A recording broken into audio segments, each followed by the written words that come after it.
Bhagavad Gita Chapter 15. Purushottama Yoga, the Yoga of the Supreme Person. The Supreme Lord said, "They speak of an imperishable Ashvattha tree with its roots above and branches below. Its leaves are the Vedas, and he who knows it knows the Vedas. Its branches spread upward and downward, nourished by the gunas, with the objects of the senses as their buds. Its clustering roots spread downward in the world of men, causing the flow of karma and giving rise to action. The real form of this tree cannot be perceived in this world. No one can understand where it ends, where it begins, or where its foundation is. But with determination, one must cut down this strongly rooted tree with the weapon of detachment. Thereafter, one must seek that place from which, having gone, one never returns, and their surrender to that Supreme Personality of Godhead from whom everything began, and from whom everything has extended since time immemorial. Free from pride and delusion, having conquered the evil of attachment, ever devoted to the Supreme Self, with desires completely stilled, liberated from the pairs of opposites known as pleasure and pain, the undeluded attain the eternal kingdom. Neither the sun nor the moon, nor fire can illumine that supreme abode of mine. Having gone there, one does not return to this material world again. The embodied souls in this material world are my eternal fragmental parts. But bound by material nature, they are struggling with the six senses, including the mind.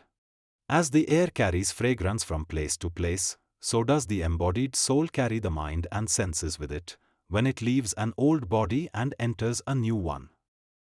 Using the sense perceptions of the ears, eyes, skin, tongue, and nose, which are grouped around the mind, the embodied soul savors the objects of the senses.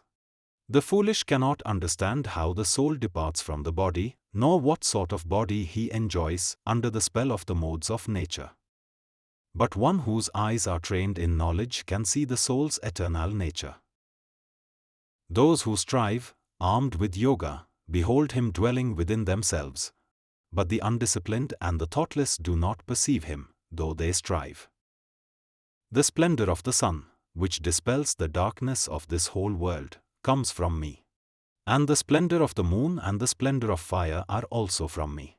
Entering the earth, I sustain all beings with my energy, and becoming the sapid moon, I nourish all plants.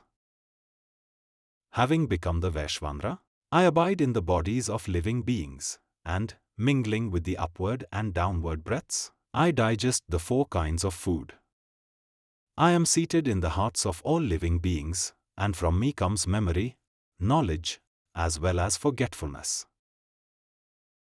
I alone am to be known by all the Vedas. I am the author of Vedanta, and the knower of the meaning of the Vedas.